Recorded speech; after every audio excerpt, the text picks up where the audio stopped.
My organs were falling apart literally, and then the physical pain started coming gradually. It was so painful. My red blood cells were dying at a fast rate. And as to why I was losing red blood cells with such intensity, no one knew. I just remember the pain. I remember being unconscious all the time. I remember just crying and crying and crying. I'm glad for life, but yes, that's an experience that I will not forget. Imagine looking through a black wall that stretches far without end. Imagine looking through yellow eyes into pain that sinks beyond the horizon. Imagine sinking slowly in a river of dying blood. What is there to lose when all that is left sinks around you? This right here is the journey of a champion.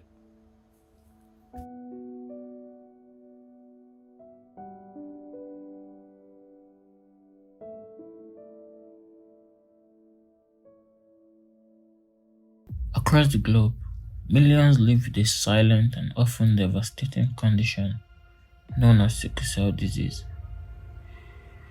The genetic blood disorder affects the shape and function of red blood cells, leading to chronic pain, severe complications, and in some cases, early death.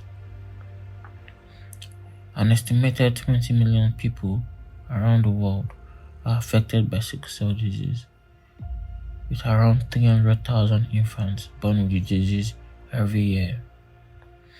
It is one of the most common genetic disorders impacting regions across the Americas, Europe, India, and the Middle East.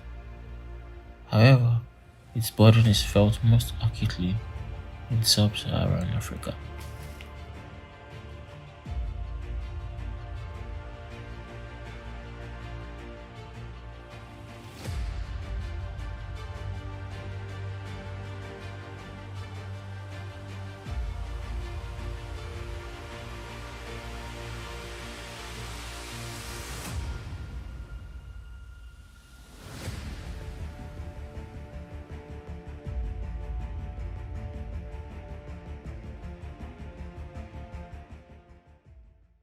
So, sickle cell disease is a very common medical condition in our environment. About 2 to 3% of the population of Nigeria are sickle cell patients, and then about 10% are carriers. So, the sickle cell gene, while the rest of the population are abnormal, the genetic condition, that is AA. In Africa as a whole, around 300,000 infants are born with sickle cell disease annually, making it one of the continent's leading health challenges.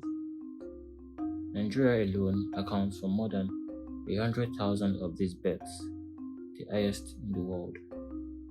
Tanzania and the Democratic Republic of Congo are the only countries that follow closely, with significant numbers of children born with the condition each year. Despite these alarming numbers, sickle cell disease remains underfunded and underrepresented in global health policies.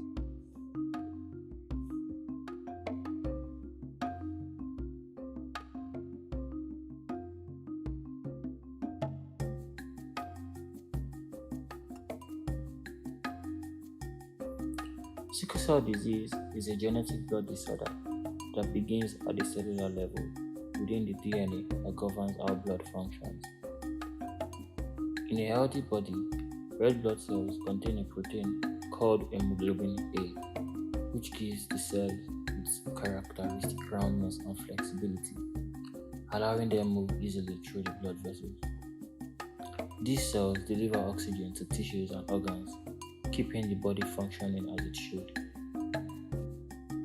However, in individuals with sickle cell disease, the mutation in the HBB gene causes the body to produce an abnormal form of hemoglobin known as hemoglobin S.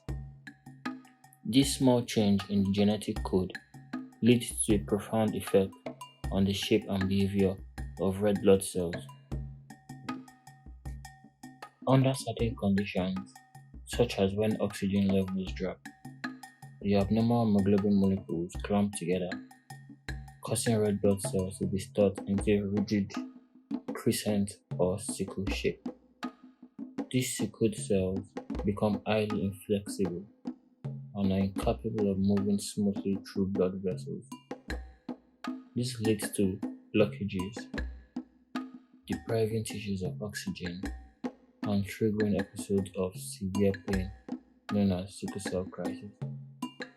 Over time, repeated blockages can cause organ damage and other life-threatening complications. Not only are these sickle-shaped cells less efficient at carrying oxygen, they also have a much shorter lifespan compared to healthy red blood cells. While normal cells live for about 120 days, sickled cells survive only 10 to 20 days. This rapid breakdown causes a constant shortage of red blood cells, resulting in chronic anemia and leaving individuals fatigued and vulnerable to infections. Sickle cell disease does not only affect the blood, it causes a downward effect across the entire body. This includes blocked blood flow, which can cause damage to organs like the liver, kidneys, lungs, and brain. This can cause a wide range of complications, from stroke and acute chest syndrome to heart failure and reduced life expectancy. The inheritance of sickle cell disease follows an autosomal recessive pattern, meaning that the person must receive one copy of the mutated sickle cell gene from both parents to develop the disease. A person is said to have the sickle cell trait if they inherit the mutated gene from one parent alone. Although not affected by the full disease, carriers of the traits can pass it on to their children. Interestingly, the sickle cell mutation likely arose thousands of years ago as a natural defense against malaria. In regions where malaria is prevalent, such as in sub-Saharan Africa, people with sickle cell trait are more resistant to malaria. While this genetic mutation helped millions survive the effects of malaria, it has also given rise to the widespread burden of sickle cell disease today.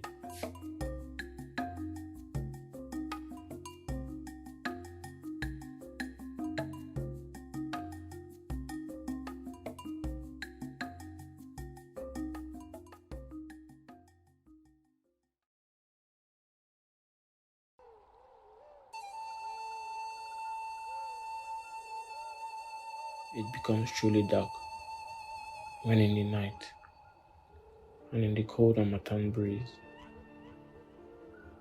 in the conflicts of your bones and teeth. It becomes truly dark when there is no one to hold your hands.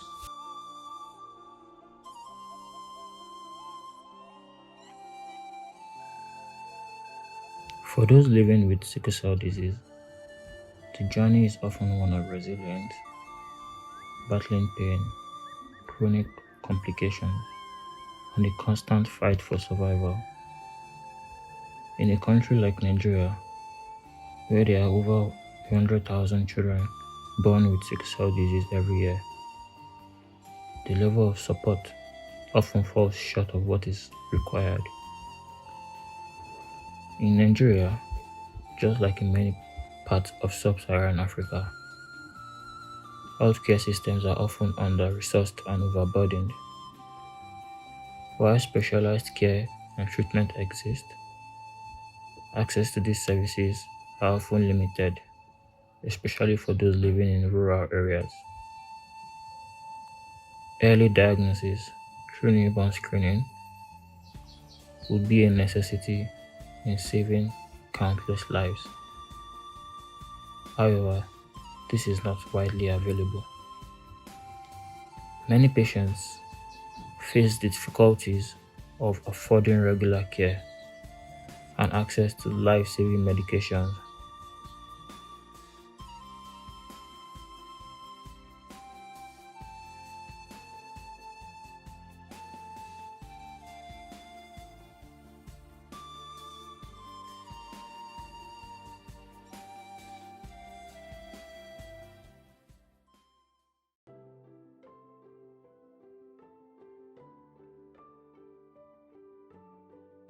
Crisbo HB Champions is a club for sickle cell disease patients affiliated with the Crisbo Medical Center, a private primary health care hospital in the heart of Ibadan, Nigeria. In addition to providing awareness and education on various aspects of sickle cell disease care, the club provides free access to testing, drugs, and blood transfusion for its members. For many members of the club, the work of the organization is testament to the importance of dedicated care for sickle cell disease patients. As far as the organization is concerned, they are not patients who are subject to the troubles of an ailment. They are champions.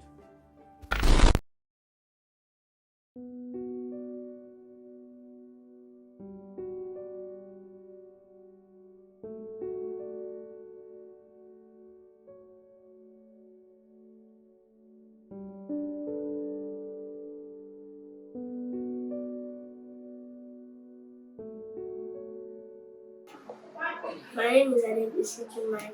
I am 10 years old. My name is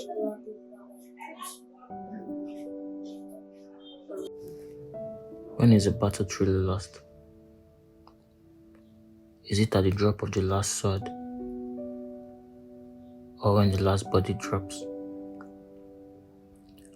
Is it when blood becomes tears and tears become blood? Is it when anger, then resolve, then hope, then hopelessness, all become a distant memory? Or is it at the final call, when there is nothing to do but rest?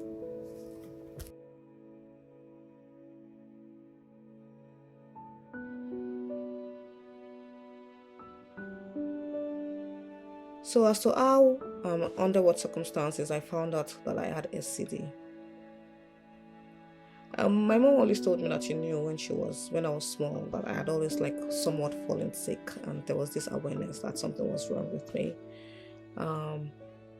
Once I had lived with my grandma, and she said that she went there to visit me. Instead of coming to a very healthy baby, what she saw was a very malnourished baby. And I think that was the first signal that I was easily inclined to being sick and all. But I think we really found out, we really put a label to the whole thing when I was 11. Yeah, I remember clearly that I had a major crisis. Normally I didn't used to go to the hospital, but then the crisis was aggravated by the fact that I was under a strenuous condition. I was going through a strenuous situation at that time. So my mom took me to the hospital, and they found out that I had intense jaundice. It was an emergency case. It was a case of me nearly losing my life. I was on the verge of death, and then a certain apex matron came around, saw me, screamed at the nurses, why is this person not being attended to? And just like that, they took me to the emergency ward, where they began to treat me.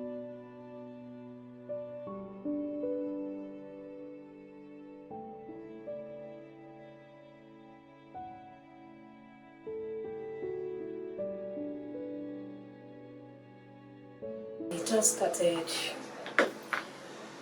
when I first detected, she should be around 3 or 4, if I'm not mistaken, years then. So she was sick. We thought she's having malaria, which we treated her. So after the treatment, so there was a night we couldn't sleep. She was complaining of pains in her elbow, like this. I was like, but you didn't take injection in any of your hands. It's just your button. So why hand? So for 3 days, couldn't sleep. I was like, what's going on? I was so scared that I couldn't go to work. It was that terrible. But then I didn't have it. Nothing, it wasn't coming. That maybe it could be this.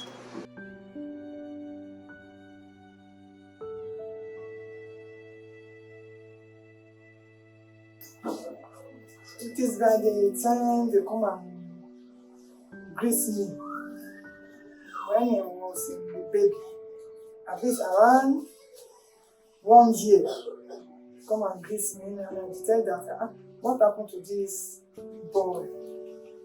So I say, I'm just looking at him. What happened to this boy? I can see the eyes have some color, yellow color. So that is by that time there is crisis within the mother and the father. So I took him to the hospital to go and do the genotype. So that is when I detect it is a sickle cell. When I detect that he have some pains in his body, he complained, Grandma, this place is paining me, my leg is paining me, I have a headache. So immediately he told me that he have anything that is going on in her body. Then I have known that it is crisis. My name is Bora Hilary. I'm a businesswoman. The co-founder of the Born and Blood Foundation, I focus on creating greater awareness of sickle cell disease, improving access to care, and ensuring that blood donation system are trained to support the needs of sickle cell. My work involved leading blood driver education campaigns and collaborating with a healthcare provider to provide the accessibility of blood to sickle cell disease patients. Describing my struggles with the disease, I don't like to call it a disease, but with sickle cell, can take such a long time. Like, I can go on and on, just sharing experiences. I can just keep talking, like, really, about some of the very painful crises and struggles that I have particularly been through. But there's one that I think I would like to share. It was when I discovered I had hemolytic crisis. This was during my undergrad years at Obafemi Awolowo University. I had gone through a series of physical crises, like crisis in the joint. I think it's called vascular crisis or something. Like a series of that. I had been admitted to the health center. It had just been a struggle day in, day out. And finally, I was discharged from the hospital. So I thought, that was it. It was over. That same day, when I urinated, my urine was coke colored. Without any form of exaggeration, it was like blood. I didn't know. I didn't want to tell the people I was staying with at Moremi all, so I just ate it to myself. But somehow, one of my roommates caught me urinating, and they saw the urine and they were just like surprised, shocked, because the urine was bloody. And then she was so shocked. She asked me to urinate inside a bowl because she needed to show everyone something is wrong with Fumi and Fumi is not admitting it.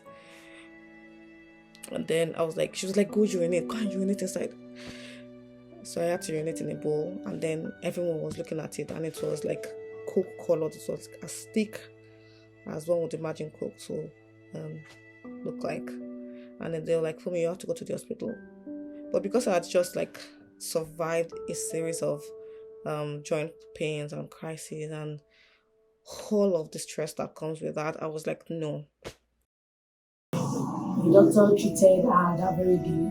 So we went home on that January 1st. So at that middle of the night on that January 1st, I remember I got to the because I didn't know the time. It was the doctor that made me know I got to the hospital 12:59 a.m. Maybe is it a.m. or whatever. In the middle of the night, I was like, what's going on? So I said, I don't know. I here in the afternoon. I couldn't see what happened. So after she was being discharged, so we were in the hospital for 3 days again. So after she was being discharged, so I don't know, maybe it's my mom or someone. I don't know. Someone was like, have you checked the genotype of this girl? I was like, genotype, what could have happened now? I don't understand. Why do you want me to check her genotype? Just go and do it. I said, okay. So I just take her down. My eyes were getting yellow as a cat's eyes, like no exaggeration. It was a jaundice full eyes, like a jaundice full set of eyes. Like it was apparent to anyone that something was wrong with me. But then I would still go to class, still do things, and then people would look at my eyes, and then I would see them like withdrawing, almost as if they are seeing it, they're looking at a ghost. And then I guess that was when I knew that I had to take it seriously. And also with different persuasions from my friends and roommates, I just had to go to the hospital. And then when I went to the health center, the same place I'd just been discharged from recently, they looked at my eyes, they looked at me, and they didn't know what was wrong. They knew something was wrong with me, but they were not used to this kind of crisis. That place swell up. And now can't even carry the hand again, the two hands. So we took him to the hospital, and they just tell us that we should go and give him the drug regularly. When we give him the drug regularly, the pains will relieve. You cannot put the leg down. You have pains in the leg, you have pain in the hand. Caring of someone with sickle cell disease is in crisis. It's often deeply emotional and a challenging experience. The pain they experience, no one can explain how that person is feeling in that moment. No one exactly can say, no one can put his feet in their shoes because of how much the pain is. So they didn't know what to do, so they transferred me to the OU teaching hospital. And it was there that they discovered that I had immunity crisis, which meant that my red blood cells were dying at a fast rate. And they were like, if I had not gone to the hospital when I did, I would have just like collapsed and died. And no crisis, like no painful crisis, but I would have just literally collapsed and died. And as to why I was losing red blood cells with such intensity, no one knew. They ran a couple of tests. They did everything that they could, but they did not see anything. They asked me questions. They could see that my liver was inflamed and everything, like my liver was tender.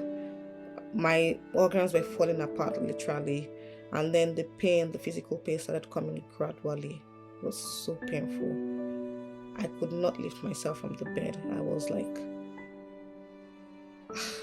as paralyzed as a woman with spinal cord injury close to me. I was that paralyzed. We were both in a state of just like complete paralysis. I could not do anything. I could not process anything. My blood cells were dying. No doctor could know what to do. And at that point, definitely they had to transfuse blood. Because, if my red blood cells were dying, there was no way around it but to replenish.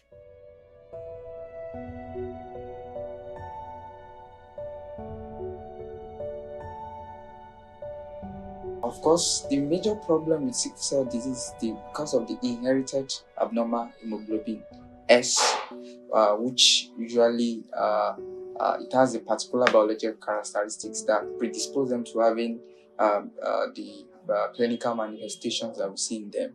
So the abnormal hemoglobin actually lead to rapid turnover of the red blood cell. So they usually more often than not anemic.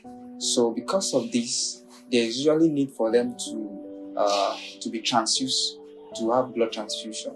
So that was one of the major reasons why sickle cell patients may have to have frequent blood transfusion.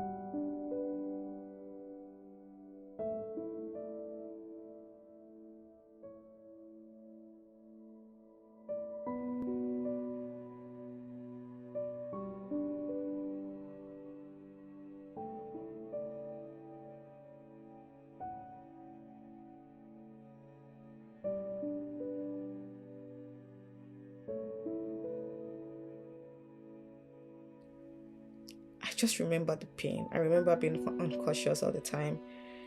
I remember just crying and crying and crying. It was a very sad situation. At some point, the doctors nearly gave up, but I'm glad I'm here now. But that was a painful one. I think I was in the hospital for months. Yeah, I was there for months, so I could not. It affected me in many ways, emotionally, physically. It affected me academically because I could not go to class. I missed a lot of classes. I missed tests that were done at the time. Like, I literally was just like dealing with something that was a beast in its own right. No one had an idea what it was, except that it was a immunity crisis. I'm glad for life, but yes, that's an experience that I will not forget. This experience and many other ones are just part of the crisis that I have had where blood is needed urgently. It's challenge when it comes to blood transfusion because always our blood bank it's a lower of blood. There are certain cases, there are certain situations that could even make the need for blood transfusion to be an emergency. For example, in very severe anemia, the same patient coming down with PCV of 7%, that's critical. So in that situation, they need emergency blood transfusion. There are other reasons why they could have a need for emergency blood transfusion. For example, some of them, especially the younger ones, could have precision crisis. And in that situation, they could actually, a lot of blood could be pulled into the spleen and the liver, and then there may be very little red blood cells circulating in the blood for metabolic need of the body. So in that situation, they may actually require emergency blood transfusion. Now, Actually, we've been on admission for like 2-3 days there. So before they brought the issue of blood transfusion, that our blood this thing is so low, so they have to. So I said, okay, let me call my husband. So I just put the call close to the dad. Dad said, okay, he's on his way. So he gets to the hospital. He went to see the doctor and he discussed that. I said, okay, just give his consent that he should just go ahead. Although I don't know, maybe due to our own blood, whatever, the hospital did not ask us to provide the blood. They were the one that provided everything. We just been given the bill. The period to the time when I was 11 years old. I think that was the time when there was delays or challenges in obtaining blood transfusion. As I said, I had jaundice at this time. This was the time where people just the doctors this was the time where I was just discovering that I'm a sickle cell patient, and this was also the most trying time when it came to getting blood, and that's because somehow the general hospital, there in Nigeria, I think it was the Fakoja General Hospital or something, they didn't have blood. Or they had blood and then they needed someone, before they could give that blood to me, they needed someone to replenish that blood. And then because my mom could not donate the blood, whatever, they needed to start calling people around me, asking, can you please donate blood? It was very bizarre. Even when it was narrated to me after I had woken up from unconsciousness, the whole situation was bizarre because everyone was running helter-skelter, trying to look for blood. That for me was a challenge because the inavailability of the blood at that time sort of delayed the treatment. And as much as I'm grateful that I survived and I'm okay and everything, I would have wished that there was blood enough so that my mom and other people around me were not put under the extra duress of looking for blood, or the extra stress of just having to find a substitute or a replacement for the blood that they are taking from the general hospital. the patient coming with PCV of 7%, and then the patient's steady state is 25. I mean, the patient that's critical. So in that situation, we know that that patient will actually require a lot of blood. But how do we get enough blood for the patient? The blood bank nearby could not supply enough blood for us. So eventually we have to refer the patient to UCH where we think that the patient might possibly get adequate amount of blood.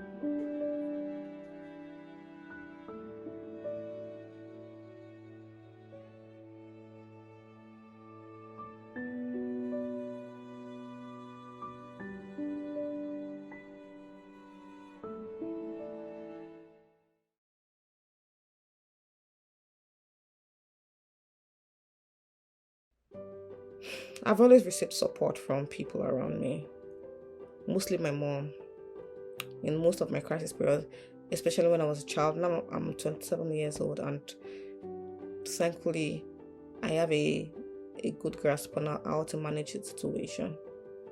No, maybe not that much of a good grasp, but I am towing the line of self-management, proper self-management, and self-care and all of that. But as a kid, I received so much support from my mom, and I will always be grateful for that. And also for friends, people, especially when I was doing my undergrad at Obafemi Awolowo University, my roommates, people around me, they were the ones who supported me. During moments of blood transfusion, they somewhat always took care of it, even though there was always a shortage at the teaching hospital or something. I remember once, I think one of them had to donate blood, again as some sort of substitute for the one that I had taken. So there has been several situations whereby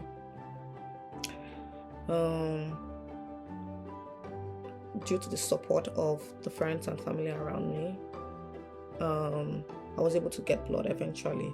So whatever happening in that moment, if I'm available, I have to be there for that person and try to carry them there to care and try to talk to them if they want to listen and to try to see how they can reach the treatment in the moment.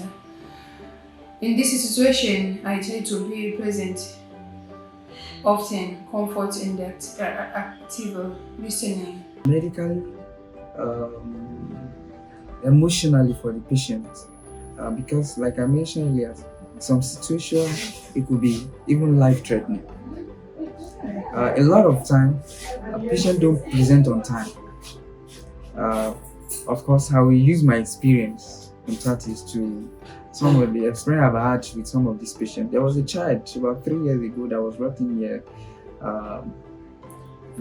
With history of getting very tired, weak, and then the child lost consciousness. When the child came, that was paper white. It was paper white. I was dyspneic, was in respiratory distress because of hyperhemolytic crisis. I've lost a lot of blood. When we did PCB was 5%. Before we could say, let's go and get blood, the child died. Friend took me to the general hospital, the same general hospital where I was diagnosed as having non-sick cell. And then when she took me to the hospital,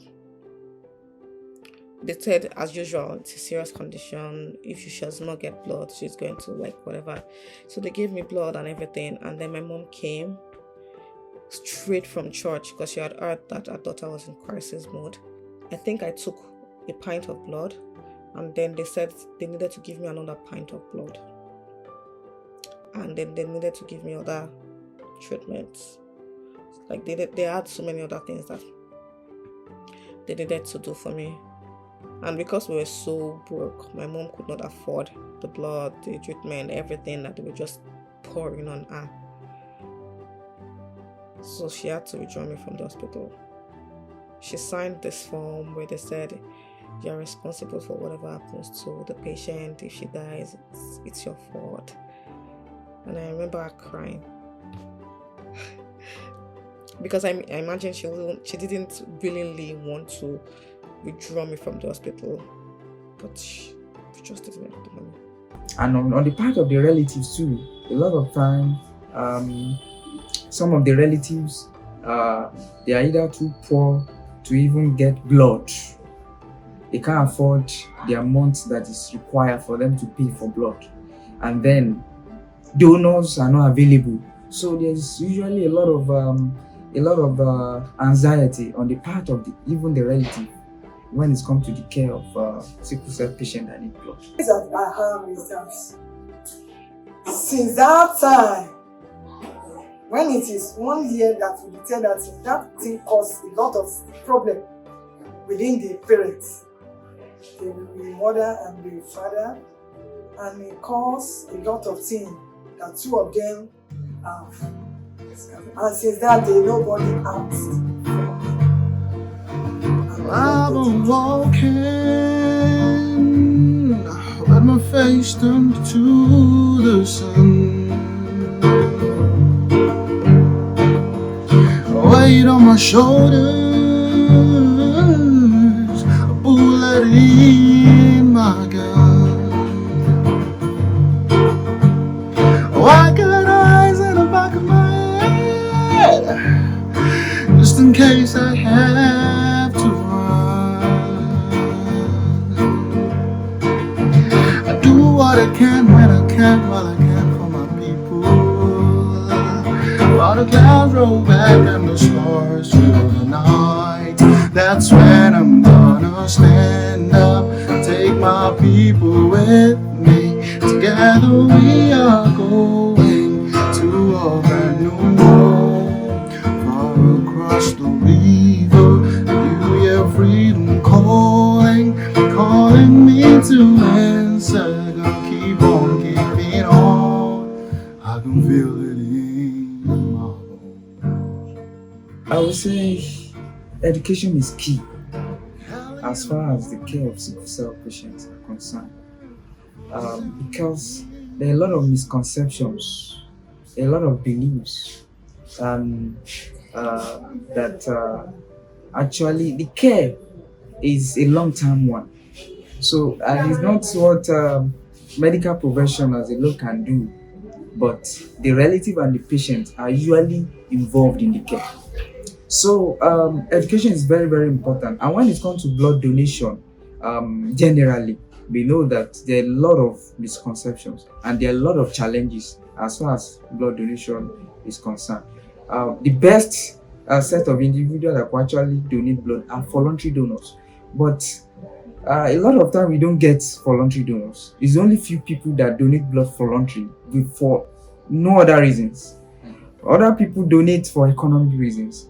They get paid for, but the best is actually to have voluntary donors. So we have to tell them, we have to educate them that there are some things that we are going to check to see if you are fit to donate blood. That you are donating blood does not mean that you are going to your life will be jeopardized. So you understand. So people need to be educated to know about the importance of donating blood voluntarily, because it could be life-saving for other people. There should be an awareness. Because during my own time, actually, before I got married, one thing that I believe should be, the highest awareness should be, or people should know their genotype. It's very, very important. Because during my time, assuming I didn't mean I know, it might not be. Sure, you understand? Because I'm AS, the father too is an AS. So I think we both know it's possible we might not get married. Life would have been better if I had had quicker, more accessible, and definitely more affordable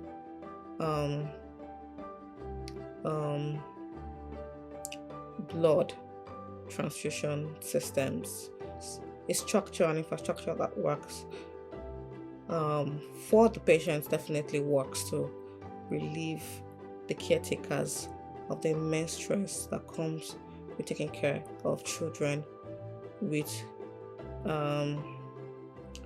such diseases as sickle cell.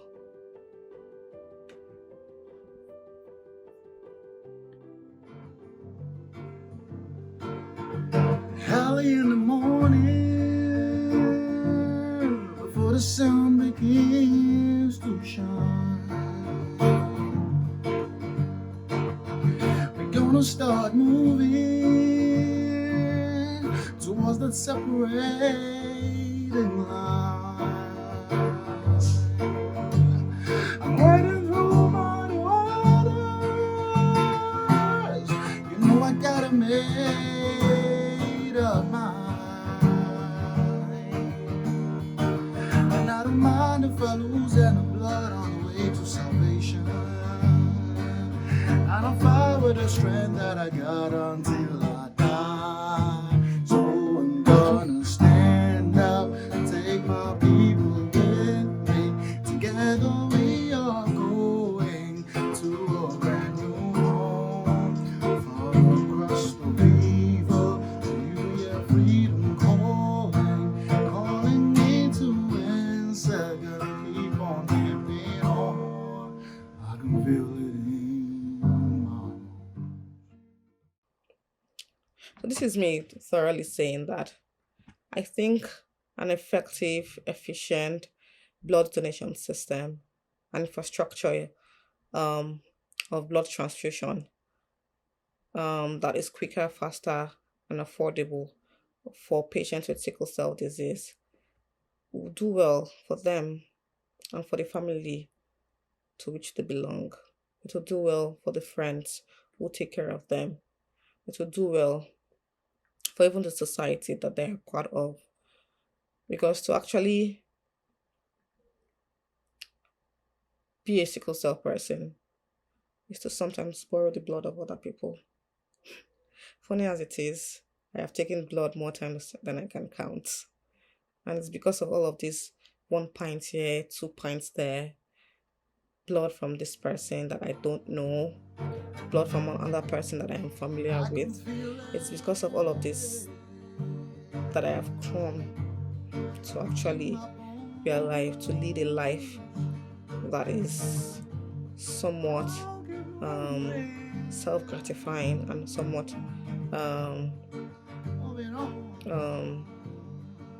conducive for me and for the society that I am in, which I am in.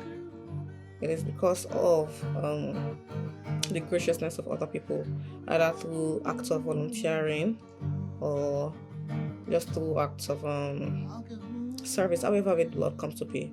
That's the reason why Oluwafunmilayo Akinpelu Fumi Omomoje is still a living being today.